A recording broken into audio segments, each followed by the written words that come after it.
Okay, well, welcome, Dan. Thanks very much for joining us. This is our second episode. Anyone who hasn't watched the first episode, please go to YouTube or Apple Podcasts and check us out. Or Spotify. Thank you, Alex. So, welcome to the podcast. Thank you very much, and thank you for having me as well. I'm particularly honoured to do the second episode of what is destined to be a very prestigious and hopefully world-renowned podcast. Yeah, so you can come again. Thank you very much. Thank you for the invite. Really great to be here. No problem. And thank you, CG Optic, and this time Lek, who provided the refreshments. So appreciate that from our sponsors. So thank you very much. So we're going to kick off with the question that we ask every guest, or we will, and we have so far, which is, what is sustainability to you? Thank you. Right. So it's a good question, and actually quite a tricky one. I think when you think about sustainability, I like to talk about it in terms of the word itself. So the word itself is made up of the word sustain, right?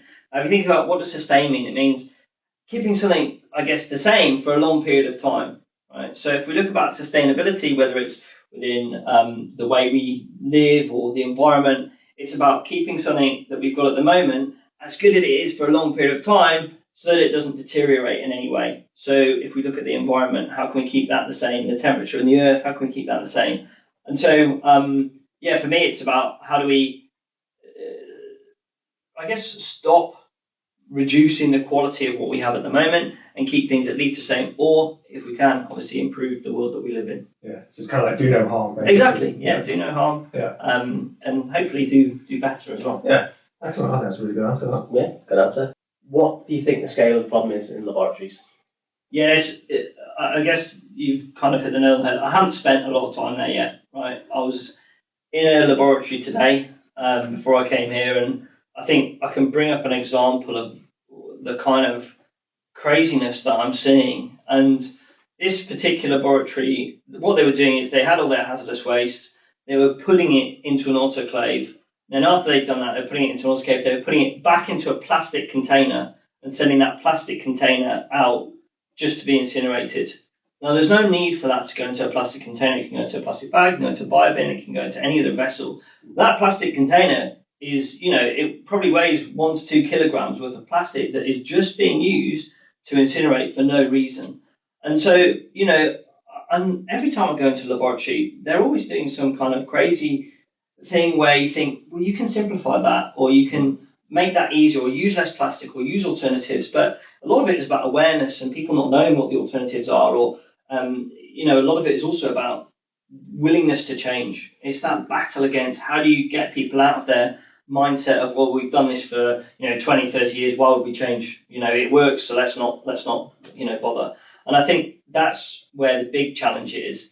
The scale of the problem in terms of the amount of plastic that's produced, obviously that's very large, and I can only go off what I'm hearing from other people, having not spent a lot of time actually doing the work in the labs. But judging by the amount of new sustainable solutions I've seen, the amount of accreditations that there are, the amount of initiatives around freezer temperatures and whatever else, the scale of the problem is quite big, and I think people are also now becoming much more aware of it. I think people need to be incentivised more than anything else, because it's not their problem. I'm here to do this experiment. I'm here to get the results. This is the stuff I need to use. Finish with that. Interesting. I guess it depends on the person. Because I would argue that actually, your family, your kids' kids, and what the world is that they might be brought up in is incentive enough for them to actually want to do something small about it. And if you it may seem in your very small lab space, I'm actually, it's just one little bit of plastic or whatever. But think about the millions of scientists there are across the world. If every single one of them did the same thing, that's 1 million grams or whatever it is of plastic that they're just throwing away.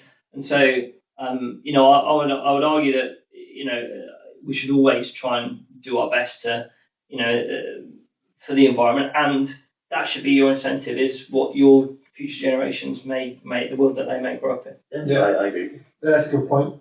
I guess you'd be more sort of familiar with the healthcare world maybe, because there's lots of clues what we're going to talk about later on in terms of your product, but you're probably putting a lot of your solution into the healthcare world as well. Do you see a bigger scale problem in healthcare, or is it similar to that? Similar. I mean, the lab that I was in a hospital, right? So, okay. I mean, it wasn't a private lab or anything like that. Yeah. So it's similar. And, there's also the element of cost saving as well, right? Where there's waste, the stuff that you've paid for that you're throwing away. Yeah. So, you know, you've got to try and reduce it to save the money as well. Everyone knows that NHS is in big trouble. All these companies are struggling now to, you know, make ends meet, to make profit, all this kind of stuff. And so where you can reduce waste and reduce wastage, you know, it's a really easy change to make and all this stuff. And there is a lot of focus on it, understandably. Absolutely. We were at a private hospital last week, and it was heaving. It was absolute pack. Yeah. And we asked the lady we were meeting with, like, why is it so busy? It's always this busy. And she said, no, it's just the overflow from the NHS. Yeah. The NHS can't cope and they're going private. Yeah. And then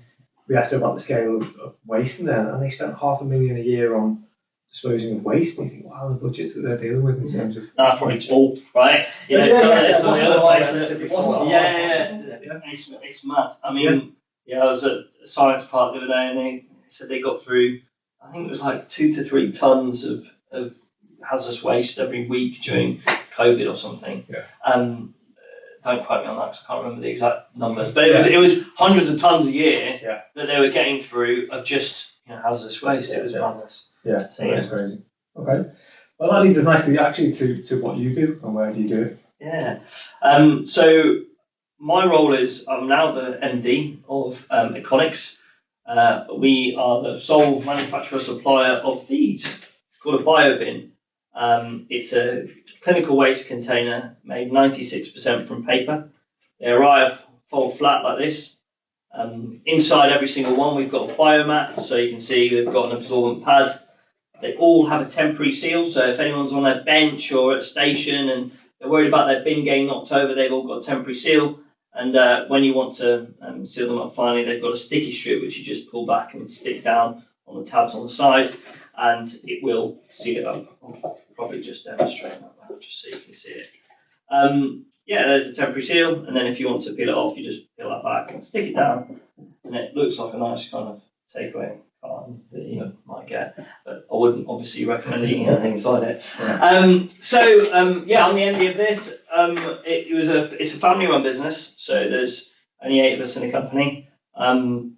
My dad used to run it, and he'd been running it for kind of 15, 20 years, and then I spent about 10.5 years working in technology. Worked for a big company called IBM, and I found myself doing lots of IT projects for oil companies, for cigarette companies, for companies that I guess contributed maybe not so positively to the environment. And I also found myself sitting basically 10 hours a day in front of a laptop, hunched over like this, trying to just in Zoom meetings constantly. And my days were just meeting after meeting after meeting after meeting after meeting. And quite frankly, I was bored of sitting in meetings and talking to people and, trying to run projects to help these oil companies and cigarette companies sell more cigarettes or optimize their marketing or, help oil companies do whatever. And I thought I could do something better. And at the same time, my dad, he was really interested in maybe trying to exit the business because he's now, he's 66. He kind of wants to, get on with his life and do a lot of traveling and stuff. So, I went to him and said, look, what do you want to do? And he said, well, I'm looking at maybe trying to wind it up in the next few years. I said, well, why don't I come and work for you for a bit, and then maybe I can buy it off you at some point. And it's worked out really well. I went on a kind of left IBM and then started here, and it's worked brilliantly. And I really love what I do. Team's fantastic. The product's brilliant. I found a real kind of, I guess, love for doing something which isn't just about, the product. It's about doing something positive for the environment as well. Positive, which makes me feel really good. So good. Yeah. Well, it's no secret we're a fan of the I know we love it. The Biobin. Numerous ways. It's not just the reduction in plastic that it helps. Flat pack, more to a pallet, fewer deliveries, longer time between deliveries. Brilliant. So that was going to be one of my questions. You hang in for a job, Alex. You're very welcome. Whenever you want. You don't need. I've already got a job on the Biobin. It's true. Yeah. What's been the biggest challenge so far?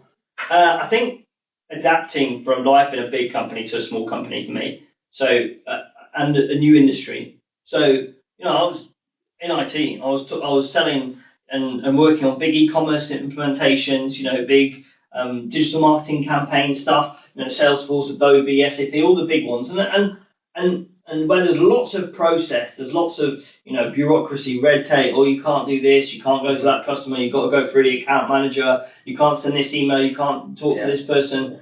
I can do what I want here. Within reason, obviously, but there's if I need to talk to a customer about a product or I've got something exciting, I don't need to go to an account manager to go, can I just, and there's not an account strategy or whatever. It's, I pick up the phone and I say, hello, how are you getting on with your products? Is there anything, we can help you with? Oh, by the way, we've got a new product here that's coming out, or, whatever it might be. There's no process that takes a long time. It's much more agile, which I really enjoy. And I found that's kind of the biggest challenge for me, along with also adapting to a new industry. So, before I was in tech, now it's clinical waste and, waste. And, the different colours of the bins, what do they all mean? Waste codes, how is waste disposed of? What's an autoclave? I never even had a clue about what that was. So I guess there's been a really steep learning curve for me in terms of the industry and how these bins can really fit in, which I've had to do in a very short space of time. So, that's been a big challenge as well. Are you at the point where you couldn't go back to work? 100%. Yeah. It doesn't take long, does it? No, it doesn't. I would say I work more now than I did when I worked for someone else. No doubt about it. But I also love it a lot more. And, it's just exciting. Every day I get excited by, new customer or, a challenge which I can solve personally and help someone.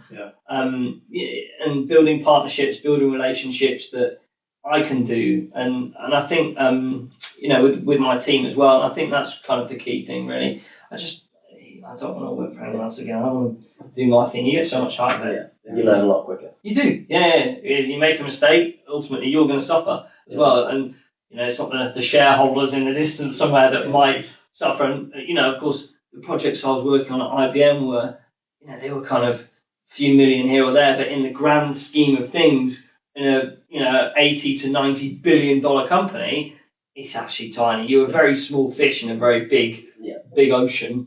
Here, I'm a very big fish in a very small pond. So it's kind of different way of thinking about it in the company. And I love that. We'll go back now. I think it's testament to how good the product is, how much you see it out in the market, on TV as well.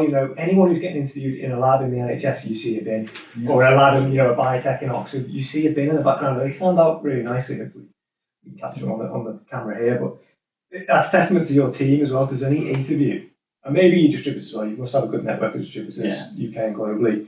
But it is such a fantastic product that it's a bit of one of those no-brainer products for me. When you talk to a customer about it, if they possibly can buy it because they haven't got a contract in place or there's something prohibiting it, they will move to it. Alex has touched on, some of the benefits. Can you just talk to us about the actual carbon savings of your product? How does it actually sort of work out per bin or whatever it may be? Yeah, so I think one of the things that we've always said about our products is they're better for the environment. But until kind of the last couple of years, we've never really had any hardcore proof of that. So what we did is we worked with an agency who are really good. They're called Blue Marble, and what they do is they map out and do life cycle assessments and carbon footprint analysis of products. And we got a full life cycle analysis done for our 5 litre bin, 6 litre pipette bin, and our big 30 litre bin. Now, what this measures is what they call cradle to grave. So a lot of these LCAs, as they call them, life cycle assessments, they will measure cradle to gate, which means all the inputs into the product. So let's take this keyboard, for instance, right? It might be, okay, all of these keys, where have they come from? What are they made from? The outer case, what's that made from? These rubber things here, what's that made from? Where does it come from? How far has it traveled to get from its source, whatever material it's made of, to the factory where it's then made? What machines are they using to make that particular part? How are they powered? Is it powered from the grid? Is it solar power? Is it this, that, and the other? When it's then made, how far is it traveling to its end destination to then get, put together in this keyboard? Or the little stickers, where do they come from? How is it packed? Where is it shipped from? I mean, you wouldn't believe the level of detail that they go into on these things to really make sure that no stone is unturned with the carbon assessment. Now, luckily for our bins, there's only like 4 parts in them, so it wasn't that difficult to bring all the bits together. And that also, I guess, works out in terms of the cost of these things, because they can be really expensive. You think about a computer or a fridge or an analyzer or whatever it might be in a lab, they have hundreds of thousands of bits, and you've got to work out each one of those bits. Where's it coming from? Where's it manufactured? What's it made from? What's the carbon footprint of all that? That could take a long time and be very costly. So they basically went and saw, where's this paper made? Where's it come from? How far has it travelled? The temporary seal, where's that come from? What's it made of? The material, and they, in the factory where it's made, what are the machines using? So what's their power output? Is it taking electricity from the grid? All this kind of stuff. And they analyse it, and then they said, okay, well, we've got the product. Where is it being shipped from and to? And then they did it from the manufacturing location to our warehouse. And then they measured from our warehouse to the individual hospitals, roughly, what it would do, or labs, whatever. And then at that point, you can't measure the usage inside a facility, because you can't say, well, at hospital X, they put a pallet of these by the goods received, and then it gets transported by electric truck to a ward or whatever. You can't measure that because you just don't know. So that's excluded. But then included as well is the incineration of the bin. So all the bins, plastic or bags or whatever, will all, mostly in this industry, get incinerated at the end. That was included in the study. So the numbers we have include the incineration, which is quite rare as well. People don't like to do that because that's quite a lot of carbon a lot of the time. And the numbers were great. So the 5 litre, which is the purple one behind you, that has a carbon footprint of 180 grams. So, and if how much is 180 grams? Well, that's a good question. Like, no one. And so if I compare it to a plastic of the same amount of weight or same size, so that's 5 litre. If I do a 5 litre plastic, that has a carbon footprint of 2.12 kilograms. Okay. Actually, I think it's 2.7, and then a part recycled one has 2.12. So there is basically, you can get 10 to 12 biobins of that size for one plastic in terms of carbon, which is pretty sensational, to be honest. Yeah. The 30 litre, our big one, they have a recycled cardboard inner, which makes them a little bit heavier. Obviously, these are incredibly light, and that adds quite a lot to the carbon footprint, but still, a 30 litre is 1.22 kilograms of carbon. A 30 litre plastic equivalent is about 6.5, 6.6 kilograms. So again, 5 to 6 of those containers for one plastic. So you look at quite a big reduction. Yeah, that's huge. So yeah, and it makes a big difference. And if you go on our website as well, you can go on and you can have a look on. We've got a carbon calculator, so you can put in how many plastic bins you're currently using at the moment, and if you put in all those data, it'll then spit out, if you switch to Biobin, you could save this much carbon based on the actual LCAs that a third-party organisation has done for our products. That's amazing. And customers can then use that for their own reporting. 100%, yeah. Customers do. It's really good if you're in a lab or wherever you might be putting together a business case for switching the plastic to these. Using that is a perfect way. Use sustainability managers and everyone really love it. Yeah. And all these organisations now have net zero targets, right? NHS net zero by 2040. I think 2045 is a different part of it, but there's also all your labs and places that will have net zero targets. They want to reduce their carbon. So it's a really good way of having some of that data. Monetary saving as well. Yeah. They're cheaper than plastic bins. They're cheaper than plastic bins. Wouldn't buy them. You tell me. Are we done? Yeah. They are, and they're not only that, but they're also cheaper to incinerate because they weigh less. So a lot of waste is weighed when it's disposed of. Normally, what happens is these are put in a big 770 big bin, and that is then weighed. And so if you're putting plastic in there, then obviously that would weigh more. Now, obviously, one bin isn't going to have a whole difference in the grand scheme of things, but if you're an organisation who are incinerating thousands of these a week, eventually it will, you will be able to make cost saving there as well. So lots of different ways you can save money and do better for the environment just by switching from a plastic bin to our biobins. Do you have that calculation? How much less they weigh, or is it so marginal that it's kind of... It is. I mean, we did one case study with the hospital, and I think they saved 21p per container for a big one, so a big 30 litre. Yeah. So if they're incinerating, it does add up. Right? Yeah. Over the course of the year, I think they managed to save 13.5 grand just on incineration without taking into effect the cost of the bin as well. Yeah. So that's quite a lot. So you're not very popular with the waste companies who charge by weight? Actually, you'd think that, but the waste companies also like our product because it burns quicker, and it keeps the fuel going. So a lot of the waste companies have what's called waste to energy now. Yeah. So instead of just burning stuff, putting it on a heap, and then everything going up in smoke, they have these waste to energy incinerators where they continually burn stuff. And they need to keep feeding the fire to keep it going. But they really like our bins because they don't clog up the incinerators as much. There's not loads of melted plastic at the bottom of it all. Yeah. They just go up really easily. So actually, waste companies really like our bins. Like it, Yeah, everyone's happy. Everyone is literally happy. Yeah. Okay, flipping it on its head. Yeah. What's the most wasteful part of your business? It's not the car that you drive, because you're driving an electric car which is plugged into our charger, powered by our solar panels. Yes, very good. I can't mention the car. No, it's a really good question, actually. We do try and continually make improvements to the product and to our business to try and make them as sustainable as possible. I guess one thing we've recently done is the tape on here. This is now recycled paper. It used to be virgin paper. So that we've made a change there to be more sustainable. The next project we're looking at is currently all our outer boxes, we use clear plastic tape when we take them up. We want to change that, and we're going to start using the recycled tape to take them up rather than the clear plastic stuff. So we need a box redesigned for that. So I guess there's small stuff that we can do to minimise waste. When we did the carbon footprinting, we looked at how much paper is wasted when we make bins, and not a lot because all our paper is cut to size, so that's really small. Yeah. I'd say the biggest challenge from a carbon perspective is the transport, and working with our UPS who deliver our packages. They do have some vans which are powered by electric, which may be powered from solar panels or whatever, but a lot of their vans are still diesel or petrol or whatever. So there's probably carbon savings that we could make there by switching to a more sustainable supplier. But even if I look at our carbon footprint data from what we did on our own scope 1 and 2 emissions, it's really, really low. Excellent. Yeah. You've obviously joined the business at quite a mature stage, and you've had to work very hard over the years to get it to where it is, on design and setting up the infrastructure.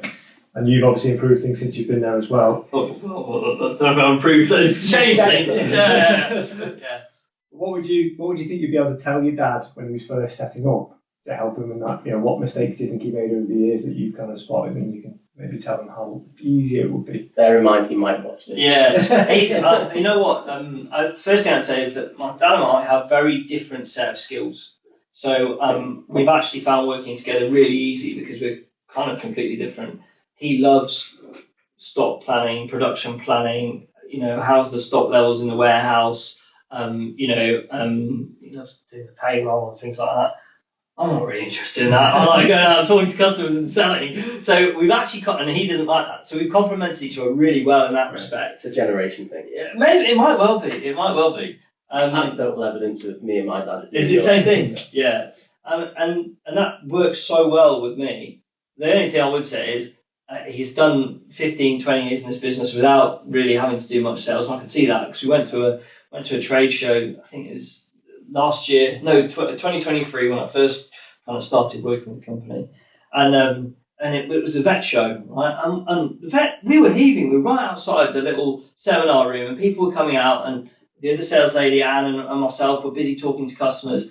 And he was just sitting on the stools, and there was buzzing, people just coming by. Everyone was excited about the bins. He was just sitting there on the stool with his head down on his phone. I think he's playing Candy Crush or something. And I'm thinking, Dad, we've got people who want to do the bins. Can you not just get up and go and talk to them? But he just doesn't want to. So I think if I was to say anything, it would more be just kind of, just drive the sales a bit more in terms of the opportunities. Yeah. But it's, he's done an amazing job, and in very difficult circumstances where 15, 20 years ago as well, people weren't focused on sustainability. He's trying to push a product where it was like all very new and trade setting. Well, maybe in some ways more than others, but yeah. So I'd say that more than anything, really. But no, we work really well together, and he's, I really love working with him, which is real positive as well. Do you wish you joined sooner, or did you need to do those years at IBM to get the passion for something? Great question. I think I needed to do some time in corporate to realise I didn't want to be there. Appreciate it. Yeah, and I think IBM's a great place to go and learn stuff, learn how to speak to customers, learn how to work in that world. And I learned a lot in terms of consulting, and they took me on a lot of training, and I got to go do a lot of travelling there as well. And so, I have zero regrets about doing what I did at IBM. It's a great company to work for. But I think the time was right to move across and do something different. Yeah, excellent. Yeah. Excellent. Do you think there is ever going to be a time when labs, healthcare, hospitals will be carbon neutral, or do you think some element of waste is just inevitable? I think you're always going to have waste, unfortunately. Just,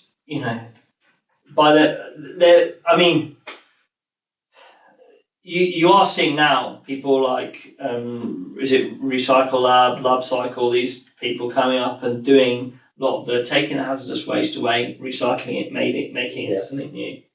If we look at the upside down waste hierarchy, right, where right at the top you've got don't use, right, which is, okay, we don't need to use it, we won't use it. You're not going to be able to do anything if you don't use stuff, right? So there's always going to be something that you need to do to heal someone, or to find new medicine or whatever it is. Second thing is segregation, which is can you separate the right waste into the right buckets so that it's not just going to the wrong place, and you're not recycling like you do at home, right? You get whatever plastic you've got, you put it in your recycling, and don't put it in the domestic waste. That has to be perfect, right, for there to be no waste, because you have to make sure the recycled waste goes into the right buckets. There's the reuse as well, which is like, can you reuse something more than once? So if you sterilise it, or if you do something, then you're going to be able to reuse it. But I think the core element here is just the whole cost of all of this is quite large. Like, if you want to reuse something, that requires it going to be sterilised a lot of the time, which costs electricity. Okay, well, if you're going to take electricity from the grid to actually get to the point where that electricity is 100% renewable, and it's nuclear power or whatever, wind power, whatever, for every single healthcare facility in the UK, it's going to take 100 years. I don't know, it's going to take a long time. And then you're always going to have some element of wastage, I think. You might be able to offset some of that, but is that just kind of fake being green? I'm not really sure. Yeah, I totally agree. There's a reason why there is so much waste in healthcare and labs, because in healthcare there's infection control. We have to use sterile plastic products. Plastic's the perfect solution for healthcare. It's tough, it's waterproof, it can be sterilised, it can be burnt afterwards. For labs, exactly the same. You need it to be sterile to make sure your experiment isn't compromised, and afterwards it's going to be hazardous, so it needs to be disposed of. So there's always going to be plastic waste or waste in general in those environments. It's just, as you said, trying to reduce the impact as much. 100%. It's just try and be as good as you can, right? At the moment, there's not. I don't think we've actually invented the perfect solution yet for all this stuff. We're still. If you look at the advancements in technology now with AI and whatever, try not to use AI because it's in every other podcast in the world, but you've got to mention it at some point, because it's such an enabler for discovering new ways of doing stuff. And so I think the use of these technologies can really advance how we might be able to become more sustainable over the course of the next 20, 30 years. Now, I'm talking about the UK. If I look at abroad, there's a much bigger challenge. So having been to Medica this year and spoke to people from all different kind of countries, I can tell you the UK is way and above, at the forefront of sustainability. We thought exactly the same. Trying to find reusable products in Medica. Why would you want to reuse them? Forget it. I mean, I was speaking to a German, or one of my colleagues was speaking to a German fellow who, Germans typically have this kind of sense that they're very sustainable, and they do a lot of they have these machines where you can go and put bottles into them in supermarkets and get money back and stuff. And you think they're quite a sustainable organisation, but the guy was just saying, oh, why wouldn't we just use plastic? Why would we bother switching to paper? It doesn't make any sense. We love plastic, which fair enough, but it's not great for the planet. So, but that's the challenge. And I think we can say in the UK we might get to the point where we're pretty close to being sustainable in a long period of time, but whether everyone else in the world in the grand scheme of things, is that just a futile effort, given that we're kind of that big? I think we can't think like that, because I agree with you. It may be, but we can only do our part, right? And I think part of the challenge as well is sustainability does cost money, right? It costs investment, to new ways of doing things.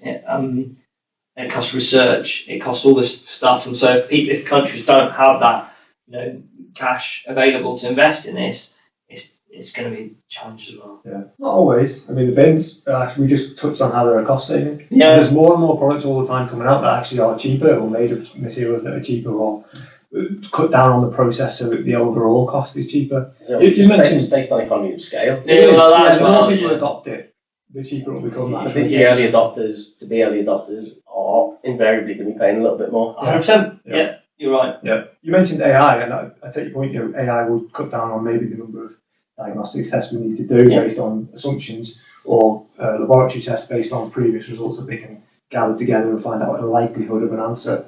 But it also uses a huge amount of energy, so you might just be kicking the can down the road. And I actually think that's a particular bone that I get annoyed about, which is we have to fill out a lot of these carbon assessments on how sustainable is your company and whatever. One thing that is never ever asked is, how much do you rely on computer systems and AI for your work, right?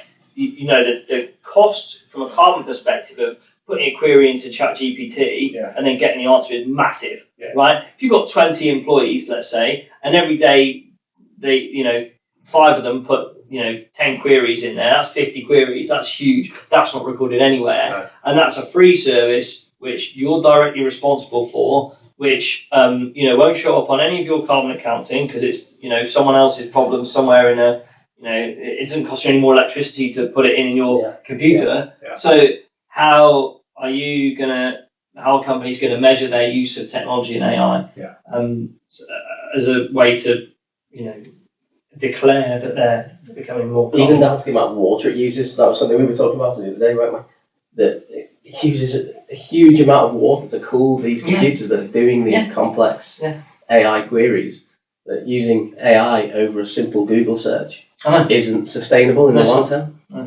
And it's not even just that. It's like, even when I was at a larger company, we got like instant messaging systems like Slack or whatever it is you're using, Teams. All this stuff uses loads and loads of electricity, and loads somewhere in the cloud somewhere. It's using a lot of power and a lot of carbon to fuel this stuff. So I think at some point someone needs to work out how you can incorporate that in some of the the emission statements that people are putting out. The Royal Mail are increasing the cost of their stamps to make sure that they remain more expensive than any other method of communication. But they're also reducing the number of second-class deliveries you get. So that is also reducing the carbon of all the vans going around. So yes, well done. Okay, well, aside from AI, what 3 things would you implement tomorrow in every lab or healthcare setting, aside from the bins, of course? The bins would be number one. I think the first thing is it would be great to spend some time in labs and make it mandatory to do like a bit of an ideation session each year on what can we do different to focus on sustainability. What people tend to do is they just kind of come in every day and they do their work and then they go home. And we did this at the start of the year. We run like a bit of an ideation session around, right, if we were in our labs now, or if we were in this situation, what could we do different? I think making that mandatory in labs to get people thinking, so they're not just buried down in what they're doing at the moment, which I can understand can be so all-encompassing. Just get their head out of that and think about the broader sense of what they're doing. I think you would get a lot more fast-moving change happen, because people just get so bogged down in what they're doing at the moment. So I'd say make it mandatory to do like ideation sessions around new products and new I guess ways of working. Secondly,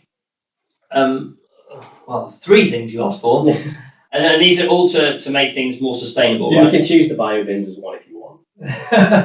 I'll choose the biobins as another. I think generally speaking, I'll say waste as a whole, right? Yeah. Look at your waste streams. So it doesn't have to be always the biobin. There might be an even more sustainable way of doing it by not using something or whatever.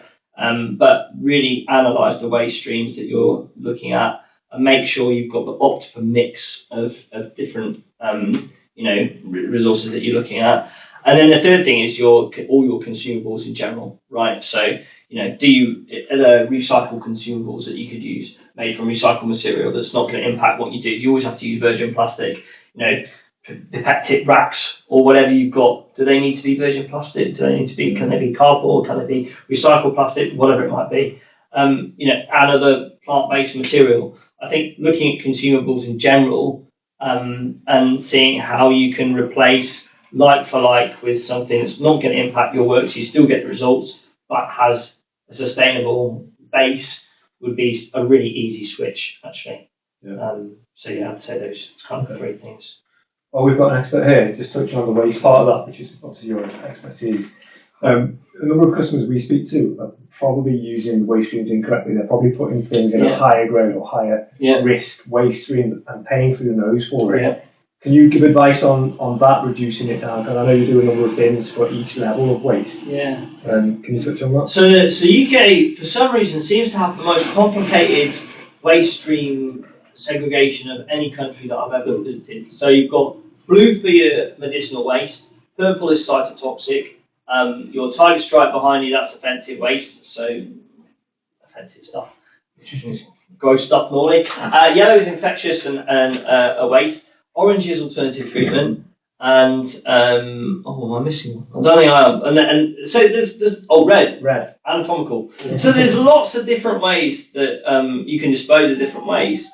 Even today when I was at the lab, they had a red bin and they were using it for some other stuff, which just bits of plastic which they didn't need to. And I saw a plastic bin on the floor and it had just a bit of plastic from outer packaging gone into that. You don't need to put that in there. It's just have a think about what the different bins are there for, and each trust, each lab, each healthcare facility, whatever it will be, will have a list of you should put this kind of waste in this particular bin. And each one of these locations will also have a waste manager, most likely. If you're nervous or you don't know which stream to put it in, ask your waste manager. They will be able to direct you to, put this in this stream or this in this one. Yeah, okay, good question.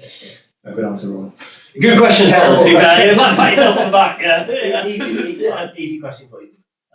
What next for Econix? Yeah, good question. So I think a couple of things really. Firstly, new bins.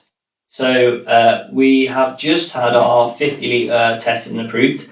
So the biggest one. I found that speaking to a lot of labs, sometimes they say, the bin's not tall enough or whatever. We can't quite get everything, or the 30 litre fills up too quickly, so we need a 50 litre. So we've just had a 50 litre officially UN approved, and that will that'll be coming out in kind of June, July time. We're probably going to do it in yellow to start with, and then we'll see how demand grows for other different colours.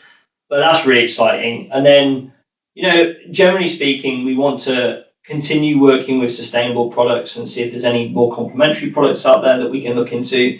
Our bins are obviously for non-sharps. So we've been kind of focusing on the non-sharps at the moment. But maybe that might change in the future, you just don't know. So I guess it's just more of the same with regards to new sustainable products to help, hospitals, healthcare facilities become more sustainable. And where can customers learn about, or potential customers learn about your product? This is your time to plug. Well, you can learn a lot by coming to this podcast, because we talked a lot about it today. But also, so our website, www.bio-bin.co.uk, we have a free sample kind of request form on there. So we always give out free samples, because the best way to to see the product is to try it, feel it, test it, put it in your lab, see how it works. So we always give out free samples to anyone who wants them. So go on there, have a free sample, and see how you get on with them. And then obviously working with Lampadina to purchase any bins you want to see. I guess the best feedback is implementing the Biobin and nobody realising that anything's changed. 100%. That's the best feedback you can get. Yeah, you're right. Yeah. No impacts, and from a negative perspective, obviously a big impact from a carbon cost saving perspective. So yeah, it is one of those easy switches. You just literally switching what it's made from, not how you use it and what it does, and the implications apart from the cost. Just specifically looking at dental, obviously I work for CG Optic, and a lot of our customers hopefully are watching this, and it may be interesting if they can implement this into their practices. Yeah. Do you have customers using the bins within dental industry? Yeah, so in the dental industry, obviously you have amalgam bins as well, right? So amalgam bins and teeth with amalgam in them have to go in the amalgam bin. We don't do an amalgam bin, right? But there are lots of teeth that come out that don't have amalgam in them. More and more. Yeah, exactly. And so, instead of putting them in a sharps bin, because teeth can be, they can be rough or whatever, what people are finding, and this is when I spoke to a dentist the other day, what they do is they wrap them in tissue or wrap them in something and then just chuck them in a bag, right? That isn't, I'd say, best practice for disposing of teeth. You could use one of our smaller bins, something this size, go on the side, just pop your bin in there. It's not tooth in there. It's not going to go through the sides. It's a great way of helping be more, I guess, efficient in your waste streams in the dental practice as well. Yeah, excellent. And outside of healthcare and sciences, it's great to see that you have products for general use within cafes and things. So you sell Yeah, we do. So we've got a sanitary bin, and it's proving to be really really quite popular. So little known, I think, in the world is that firstly, every single place where there's a toilet, which is publicly facing, has to have the ability to dispose of sanitary waste in it. And normally, both male and female. I don't think male is 100% needed, but definitely female. Although it's becoming more and more requested. On building sites, for instance, you generally speaking have to have one for a male and female toilets. But the rule is that if you dispose of less than 7 kilograms of sanitary waste per commercial bin cycle, you don't need to have a professional services company come in and take that waste away for you. And that can be quite costly, getting a professional services company in to do that kind of work. It can cost you hundreds of pounds a year. And sometimes in these places, you might not really actually produce a lot of sanitary waste, right? If you're, maybe you're a shop which has a toilet but doesn't get used that regularly, it might not produce that much sanitary waste. And so using one of our Hygiene Plus bins, you can just pop that. They come in fold flat, just like this, space saving. People can pop that in the toilet, and then it's got a really neat kind of temporary seal, fold flat as well, and then it's got the sticky strip to push it down. You can put that in your normal commercial waste bin out the back, and the council will pick it up, and you won't get in trouble for it. So it's a really good way of doing it. Think about your house, right? You produce sanitary waste, defensive waste in your house, right? I've got a young kids in nappies, right? We chuck in nappy waste out, but we don't need professional services to come pick it up. So it's the same thing applies for commercial properties up to 7 kilograms of waste. So it's a really good solution. So huge cost saving. Massive cost saving. Yeah, you can save literally hundreds of pounds a year just from using our bins as opposed to using professional services. Yeah. Really easy to do. Yeah. What's the most efficient way of buying your biobins? By the pallet, for sure. I think, if we look at the carbon footprint of it as well. Physical footprint. Physical footprint and carbon footprint. The palletized is the best because it's only one delivery to the location. It's not multiple. If you're sending out 40 boxes, each time the delivery driver's got to come, pick it up, take it to your warehouse or whatever.